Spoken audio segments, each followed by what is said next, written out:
The comparison started before I could walk. Derek was born first. 3 years older. 3 years of being the center of attention before I arrived and, according to family legend, ruined everything. Derek was such an easy baby, Mom would say at every family gathering. Then we had Jason and forgot what sleep was. Derek was athletic. Captain of every team. I preferred books and building things with my hands.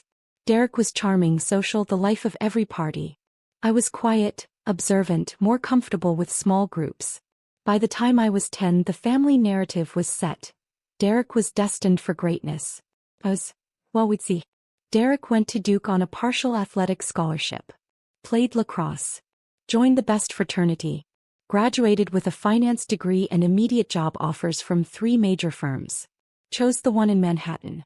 Started at $95,000 plus bonus. I went to a state school 2 hours from home. Studied hospitality management. A choice that made Dad wince. You're going to school to learn about hotels? It's a respected program. Cornell has one too. But you're not going to Cornell. No. I wasn't going to Cornell. I was going to a state university with a practical program that would teach me the business I was obsessed with understanding. I'd been fascinated by hotels since I was 16.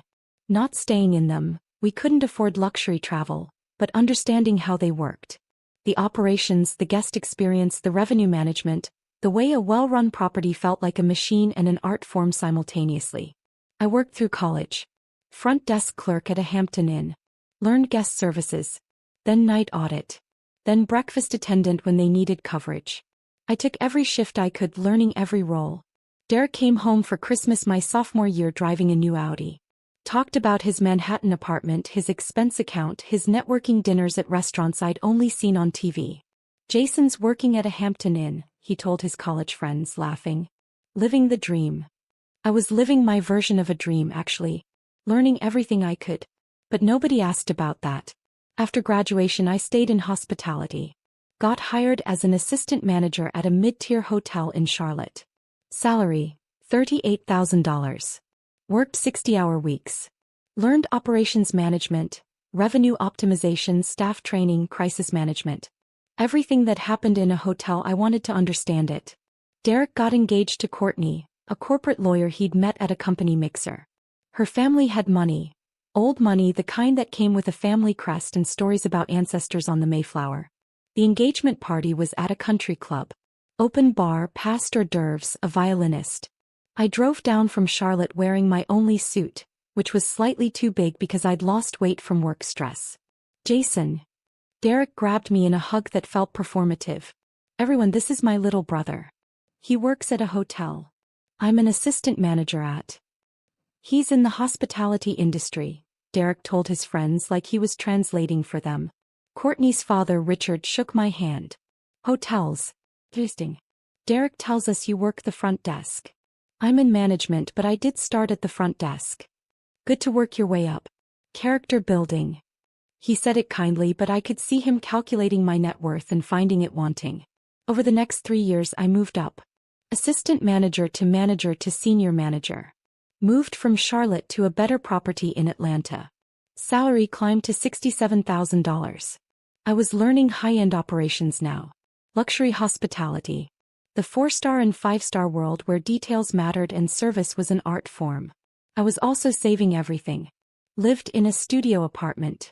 Drove a 10-year-old Honda. Wore the same rotation of work clothes.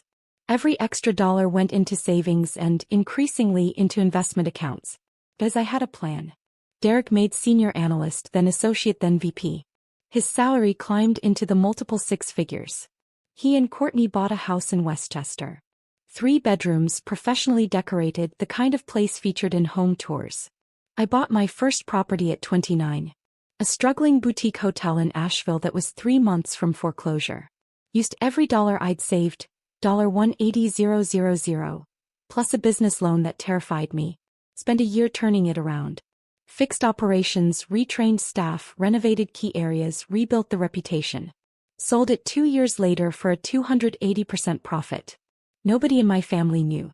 They thought I was still working at hotels. I was 32 when I bought my second property. Then a third. Small luxury hotels, bed and breakfasts, boutique properties that were underperforming but had potential. I had a system now. Identify properties with good bones and bad management. Acquire them. Fix operations. Renovate strategically. Build the brand. Either keep them profitable or sell at significant profit. By 35, I owned 7 properties across 4 states. My management company had 43 employees. My net worth was approximately $23 million. My family thought I was a hotel manager making maybe $70,000 a year. I didn't correct them. There was something liberating about their underestimation. No one asked for money. No one had expectations. I could build my business empire while they focused on Derek's achievements. Then Derek announced the wedding. Big wedding. Destination-ish. A luxury resort in Virginia wine country. 200 guests. Weekend event. The wedding of the century, according to Mom's weekly texts. The venue was the Belmont Estate Resort. I received the invitation 4 months in advance. Heavy cardstock hand calligraphy, probably cost $40 per invitation. The Belmont Estate Resort. I owned the Belmont Estate Resort. I'd acquired it 18 months earlier for $8.4 million. A stunning historic property that had been criminally mismanaged. Spent $3.2 million renovating. It was now the highest-rated luxury resort in Virginia wine country. Booked at 89% capacity year-round. Average room rate, $1,850 per night. The wedding coordinator working with Courtney and Derek had no idea I was the owner. My properties operated under a management company name, Riverside Hospitality Group. I kept an extremely low profile. Only the general managers and my executive team knew what I looked like. I RSVP'd yes to the wedding. 3 weeks before the event, Mom called. Jason, we need to discuss the hotel situation. What situation? Well, Derek reserved a room block at the Belmont Estate for family. But the rooms are very expensive. $2,000 per night for the wedding weekend. Okay. Jason, that's $6,000 for 3 nights. Plus they have mandatory resort fees, dining minimums, all these extras. It'll be close to $9,000 total. I can handle it, Mom. She laughed, not unkindly but like I'd said something naive. Honey, be realistic. That's more than you probably make in a month. We found a nice budget motel about 8 miles away. The Countryside Inn. $110 a night. Much more appropriate. More appropriate for what? For your budget. We understand, sweetie. Not everyone can afford luxury. I never said I couldn't afford it. You don't have to pretend with us. We know hotel managers don't make that much. There's no shame in being practical. I sat in my office, the top floor of a renovated textile mill in Charleston that served as my company headquarters, and looked at my computer screen showing real-time occupancy rates across my 7 properties. Sure, Mom. The Countryside Inn sounds fine. Oh good. I'm so glad you're being sensible about this. Derek and Courtney will be so relieved. They felt terrible about the cost, but they really wanted the Belmont Estate. They wanted the resort I owned. Perfect. 2 weeks before the wedding, Derek called. Hey Jason. Mom told me about the motel situation. It's fine. Look, I'm not trying to be a dick, but I wanted to give you a heads up. The Belmont Estate is really upscale. Like really upscale. The dress code for dinner is business casual minimum. The spa requires reservations weeks in advance. Everything is expensive. I'll keep that in mind. I just don't want you to feel out of place. Maybe stick to the motel restaurant for meals? The Belmont Estates restaurant is like $80 per entree minimum. Noted. And obviously you're invited to all the wedding events. But if some of the pre-parties are too pricey, no one will judge you for skipping. Appreciate the consideration, Derek. After I hung up, I texted my general manager at the Belmont Estate. Thomas, I'll be attending the Morrison Bennett wedding next weekend. Maintain confidentiality about ownership. I'll check in at the Countryside Inn under my name. Monitor the wedding party for any issues. His response came immediately. Understood, Mr. Rivera. Should I reserve your usual owner's suite just in case? Yes, but keep it off the books. I'll decide day of whether to use it. The wedding weekend arrived. I drove to Virginia in my normal car, a 3-year-old Lexus ES 350. Nice but not flashy. Loaded my modest suitcase into the trunk and made the 4-hour drive. I passed the Belmont Estate first. The long tree-lined driveway, the historic mansion gleaming white in the afternoon sun, the professionally maintained grounds, the discreet parking area for luxury vehicles. I'd overseen every detail of the renovation personally. It was perfect. Kept driving to the Countryside Inn. It was exactly what you'd expect for $110 a night. Aging strip motel off the highway. Parking lot with weeds growing through cracks. A flickering neon sign. The room smelled like artificial air freshener trying to mask decades of cigarette smoke. The Wi-Fi barely worked. The bed was lumpy. The AC rattled. I unpacked my wedding clothes, hung them in the questionable closet, and sat on the worn bedspread checking my phone. 17 emails from various property managers. Revenue reports showing we were up 31% year-over-year. 2 acquisition opportunities requiring review. An interview request from a hospitality industry magazine. I handled it all from the countryside and while my family stayed at the property I owned. The welcome dinner was Friday evening at the Belmont estate. I arrived at 6:45 p.m., parking my Lexus among the Mercedes, BMWs and Teslas filling the lot. The estate looked perfect. My facilities team had done exceptional work. The gardens were immaculate. The outdoor lighting created a magical ambience. Everything precisely as I'd approved in the design plans. I walked into the main reception hall. Crystal chandeliers. Original to the 1920s building, restored at significant cost. The parquet floors refinished to gleaming perfection. Fresh flowers everywhere, arrangements that probably cost $600 each. Derek and Courtney held court near the bar. Derek wore a custom suit that probably cost $3,000. Courtney's cocktail dress was designer, her jewelry substantial. I wore a J.Crew suit I'd owned for 4 years. Clean, appropriate, unremarkable. Jason. Derek spotted me. You made it. I accepted his hug. Congratulations. Isn't this place incredible? Worth every penny. The rooms are insane. Our suite has a fireplace, a soaking tub, a private balcony. $2,000 a night but totally worth it. It's beautiful. How's the Countryside Inn? He said it sympathetically, like asking about a terminal diagnosis. It's fine. Well, hey, at least you're here. That's what matters. Come get a drink, open bar tonight. One of the perks of paying $85,000 for the wedding package. I knew the actual package cost $127,000, but I didn't correct him. The bar served top-shelf everything. I ordered a bourbon, a $40 pour that Derek didn't pay for since it was included in his package. The family gathered. Mom and dad, aunts and uncles, cousins I hadn't seen in years. Everyone dressed in expensive clothes, talking about their expensive lives, celebrating this expensive wedding. I found a corner and observed. Jason. Courtney's father, Richard, approached with a bourbon of his own. Good to see you. How's the hotel business? It's going well. Still managing that place in. Where was it? Atlanta. I'd left Atlanta 6 years ago, but still in hospitality, yes. Good. Honest work. Not everyone needs to be a VP like Derek. He clapped me on the shoulder. The world needs people to run the hotels, not just stay in them. He laughed at his own observation and moved on to talk to someone more interesting. Dinner was served. A 5-course meal I'd personally approved when reviewing the Belmont Estate's catering contracts. Every dish executed perfectly. My culinary team was exceptional.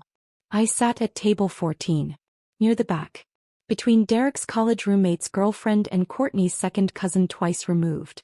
The important people, Derek's business colleagues, Courtney's family, the wedding party, sat up front. At table 1, Derek stood to give a toast. Talked about his journey. Meeting Courtney. Building his career. Buying their house. Living the dream. Everyone applauded. No one mentioned me. I hadn't expected them to. After dinner, the party moved to the terrace. More drinks, desserts, mingling. I stood by the balustrade overlooking the gardens, thinking about the landscape design decisions I'd made during renovation. The lighting levels, the plant selections, the sightlines. Jason. Mom appeared slightly tipsy. Are you having fun? It's lovely. Isn't this place amazing? Can you imagine staying somewhere like this regularly? Derek and Courtney are so blessed. It's very nice. Maybe someday you'll be able to afford a place like this. If you work hard, maybe become a general manager or something. I was the owner, but, maybe. That's the spirit. Dream big. She patted my cheek and wandered off to join the other mothers, all comparing notes on their successful children. I checked my phone. Text from Thomas, my general manager. Mr. Rivera, the Morrison party has lodged 3 complaints today. Guest services documented everything per protocol. I typed back, what kind of complaints? Room temperature, minibar pricing, spa availability. Standard grievances but increasingly aggressive tone. Staff reports Mr. Morrison has been demanding special treatment, citing the wedding package cost. Document everything. Maintain professional service standards. No exceptions. Understood. The evening continued. Dancing, more drinks, more celebration. Derek and Courtney in the center of everything, radiating happiness and success. I left around 10 p.m. Drove back to the Countryside Inn. Sat on the questionable bed and reviewed acquisition documents for a property in Savannah. Saturday morning, I returned to the Belmont estate for the wedding ceremony. 2 p.m. start time. I arrived at 1:45, parking in the overflow lot. The ceremony space looked perfect. White chairs arranged in precise rows on the south lawn. Flower arrangements that had cost $23,000. A string quartet playing Vivaldi. The ceremony arch draped in fabric and roses. $8,000 for that installation alone. I sat in the back row. The ceremony was beautiful. Courtney looked stunning. Derek cried during his vows. Richard walked his daughter down the aisle like he was delivering a queen. Everyone sobbed appropriately. After the ceremony, guests moved to the cocktail hour while the staff transformed the ceremony space into the reception area. I knew the logistics intimately, had reviewed the timeline with Thomas 3 times to ensure flawless execution. The cocktail hour featured past hors d'oeuvres, multiple bars, a raw seafood station and a jazz trio. Guests mingled on the terrace. I found a quiet spot near the fountain. Jason. Uncle Mark appeared. Hell of a wedding, huh? It's very nice. Derek really made something of himself. That VP salary, the house in Westchester, and now this wedding. Kid's got it figured out. He's done well. You're doing fine too, Mark added, the way you compliment a child's macaroni art. Hotels are important. Someone's gotta manage them. True. Maybe Derek can give you some career advice. Help you move up the ladder. Maybe. He wandered off. I checked my phone. Another text from Thomas.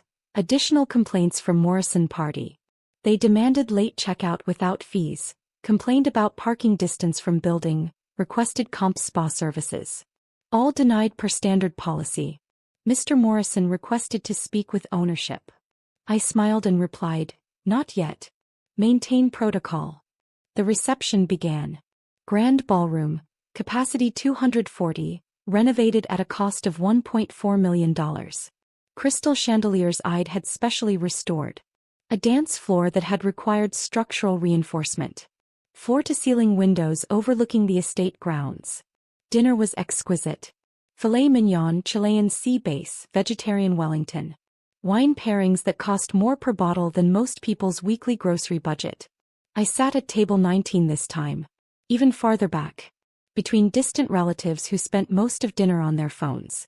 The toasts began. Best man talked about Derek's ambition. Maid of honor talked about Courtney's grace. Richard gave an emotional speech about his daughter and his successful new son-in-law. Everyone applauded. Clinked glasses. Celebrated. I ate my $280 plated dinner and thought about Monday's conference call with potential investors. Around 8 p.m. I noticed a commotion at table 1. Derek was speaking animatedly to one of the servers. Mom had joined the conversation. Then Courtney's father. The server looked distressed and walked quickly toward the service corridor. I watched, waiting. 5 minutes later, Thomas appeared. My general manager. Impeccably professional in his suit. He approached table 1 with 2 security staff members.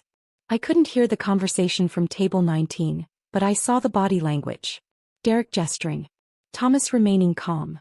Richard pointing at something. Mom looking confused. Then Thomas gestured across the ballroom. Toward table 19. Toward me. Every head at table 1 turned. Thomas began walking through the reception hall. The security team followed. They were heading directly to my table. The band had stopped playing. Conversations died. 200 guests watched as the general manager crossed the room. Thomas stopped at my table. Mr. Rivera, I apologize for the interruption during the celebration. I stood slowly. What seems to be the problem, Thomas? The Morrison party has requested an immediate meeting with ownership regarding multiple service complaints and demands for special accommodations. I see. What specifically? Thomas consulted his tablet. Complaints about room temperature, minibar pricing, parking proximity, spa availability, checkout policies and resort fees.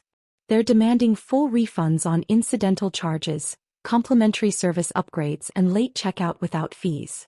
They've also expressed dissatisfaction with staff responses to their requests. Derek had reached us now. Jason, why is the manager talking to you? Mr. Morrison has questions about hotel policies, Thomas said smoothly. No, I have questions for the owner, Derek said. I've spent $127,000 on this wedding and your staff has been completely inflexible about simple requests. I want to speak with whoever owns this place. You are, Thomas said calmly. Silence. What? Derek said. You're speaking with the owner. Mr. Jason Rivera is the owner of the Belmont Estate Resort. You could have heard a champagne bubble pop. Derek stared at me. That's not funny. It's not a joke, I said quietly. I acquired the Belmont Estate 18 months ago. Thomas serves as general manager under my direction. Mom had arrived now. Jason, what is happening? I own the hotel, Mom. I have for a year and a half. Courtney appeared, still holding her bouquet. You own this place? Yes. Richard pushed through the growing crowd. This is the Belmont Estate. This property is worth. He couldn't finish. Approximately $14.7 million current valuation, I supplied. I paid $8.4 million at acquisition and invested $3.2 million in renovations. The ballroom had gone completely silent. 200 guests staring. Derek's face had gone from red to pale.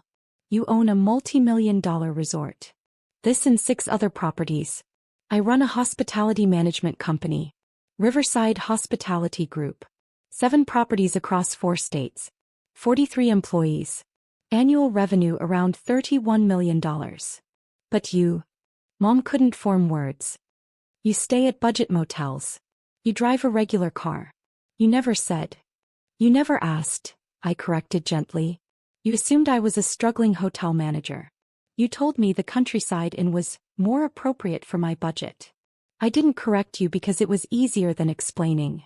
Thomas cleared his throat. Mr. Rivera, regarding the complaints?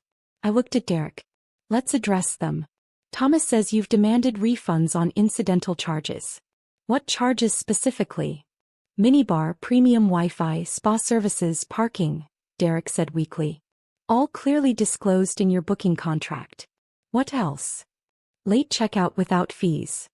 Standard policy is checkout by 11 a.m., late checkout by request with fees depending on occupancy. We're at 94% occupancy this weekend. Late checkout would prevent us from preparing rooms for incoming guests. We spent $127,000 on this wedding. Derek protested.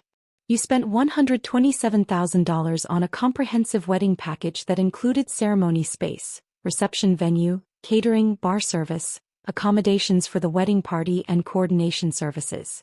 All of which have been provided exactly as contracted. Incidental charges are separate. That's standard hospitality industry practice. Courtney was crying now, her wedding makeup running. You're really going to charge your own brother extra fees? I'm going to enforce the same policies I enforce for every guest, I said calmly. That's how you run a successful property. Consistent standards. Richard looked like he might faint. You let us think you were nobody. I let you assume what you wanted to assume, I corrected. You asked if I worked at hotels. I do. I own them. You just didn't ask enough questions to learn that. Derek found his voice, though it shook. This whole time. 9 years. You've been building this and we had no idea. You weren't interested. Every time I tried to talk about my work, you changed the subject to your achievements. After a while I stopped trying. We would have listened if we'd known you were successful. Would you? Or would you have just treated me differently because of the money? Like you're all treating me right now. The crowd of guests had grown. Everyone watching this family drama unfold at what was supposed to be an elegant wedding. Thomas held up his tablet. Mr. Rivera, for the record, do you approve the requested accommodations? Late checkout, refunded charges, complimentary upgrades. I looked at my brother, at my parents, at the family that had spent 9 years dismissing everything I'd built. No, I said clearly. All charges stand as contracted. Standard checkout time applies. No exceptions. But we're family. Mom said desperately. Exactly, I said. Your family. You spent 9 years thinking I was a failure while I built a $31 million business. You put me in budget motels while you stayed in luxury hotels I own. You gave me advice about climbing the ladder while I owned the entire building. And you never once asked real questions about my life. Dad had tears in his eyes. We didn't know. You didn't care to know, I corrected. There's a difference. You were comfortable with your version of me, the struggling little brother who made Derek look better by comparison. Questioning that narrative would have been uncomfortable. Derek sat down heavily. This is Jason. You're actually rich. I'm successful in my industry, I said. I built something meaningful. Whether that makes me rich is subjective. Your net worth, Richard said weakly, with 7 properties, is private information, I said firmly. But since everyone's so interested, approximately $23 million, most of it tied up in property equity and business assets. The number seemed to echo through the silent ballroom. Courtney made a small sound like she'd been slapped. You're worth more than my parents. Again, most of it is illiquid. But yes, probably. Uncle Mark had pushed to the front of the crowd. All those times I gave you career advice. Told you to learn from Derek. I remember. Derek makes excellent money, I interrupted. His success is legitimate. He's a VP at a major firm. That's genuinely impressive. His career has nothing to do with mine. They're different paths. But you're a millionaire, Mark said, like testing the word. Yes. Thomas was still standing patiently. Mr. Rivera, shall I return to my duties? The kitchen needs final approval for dessert service timing. Yes, Thomas. Proceed as planned. And Thomas? Make sure Mr. Morrison's final bill is itemized completely. Every charge clearly documented. Of course, sir. Thomas departed with the security team. The crowd slowly dispersed, guests returning to their tables, whispering furiously. I remained standing at table 19. Derek hadn't moved. Just sitting there staring at nothing. Mom approached carefully like I might break. Jason, can we talk? Privately. There's nothing private to say. You know now what I do. What I've built. If you want a relationship going forward, it has to be based on reality. Not the comfortable fiction you preferred. We love you, she said, crying now. You love the version of me that didn't challenge Derek's position as the golden child. I'm not interested in being that person anymore. I picked up my phone and wallet. I'm going to head out. Please enjoy the rest of your reception. The dessert course is exceptional. I approved the menu personally. Where are you going? Mom asked. Probably back to the countryside inn. Maybe I'll upgrade to my actual suite here. Haven't decided. You have a suite here? Derek asked hollowly. Owner's suite. Penthouse level. 1,800 square feet, private terrace, full kitchen. I keep it available when I'm visiting properties.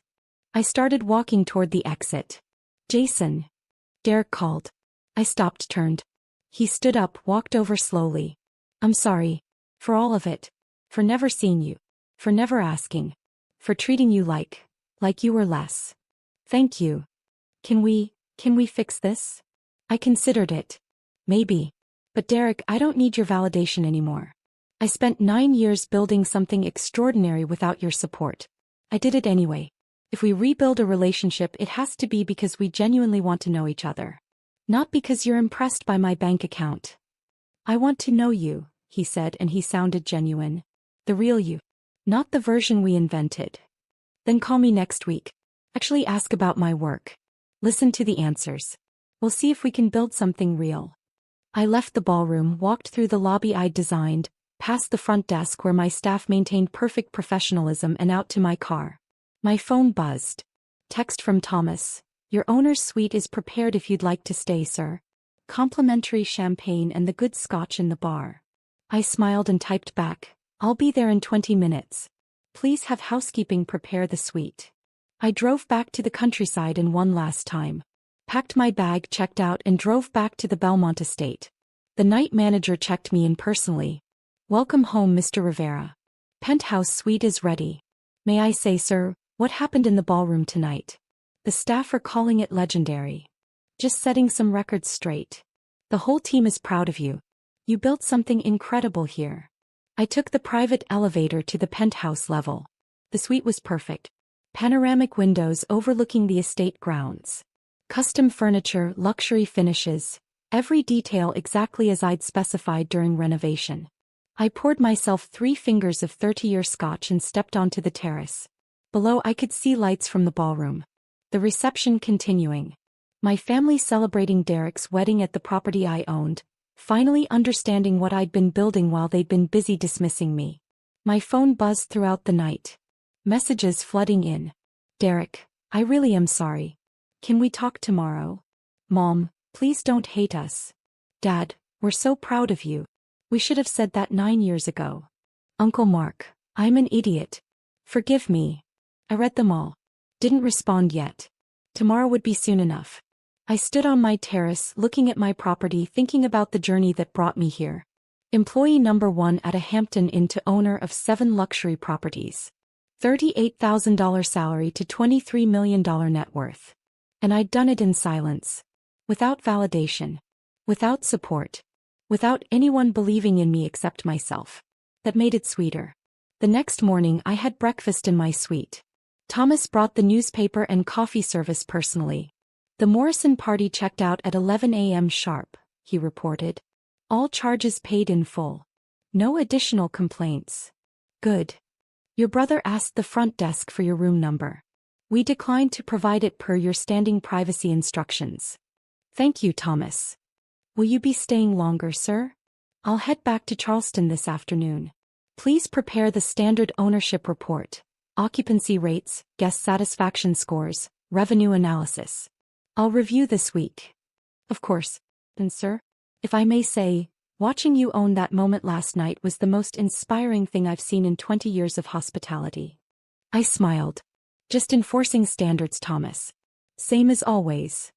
I checked out at noon, drove back to Charleston and returned to my regular life. Monday morning I was in my office reviewing acquisition documents for the Savannah property. My phone rang. "Derek." I considered not answering. Then picked up. "Jason." "Hey, Derek. Can I actually ask about your work? Like really ask? Not assume or dismiss or compare. Just learn about what you've built." I leaned back in my chair looking at my wall of property photos. 7 hotels, each one a story of transformation. "Yeah," I said. "I'd like that." We talked for an hour. He asked real questions. I gave real answers. It wasn't perfect. Years of dismissal don't heal in one conversation. But it was a start. And that was more than I'd expected. Because the truth was I didn't need them to understand. I'd proven everything I needed to prove. Not to them. To myself. And that was worth more than any wedding at any luxury resort. Even one I owned.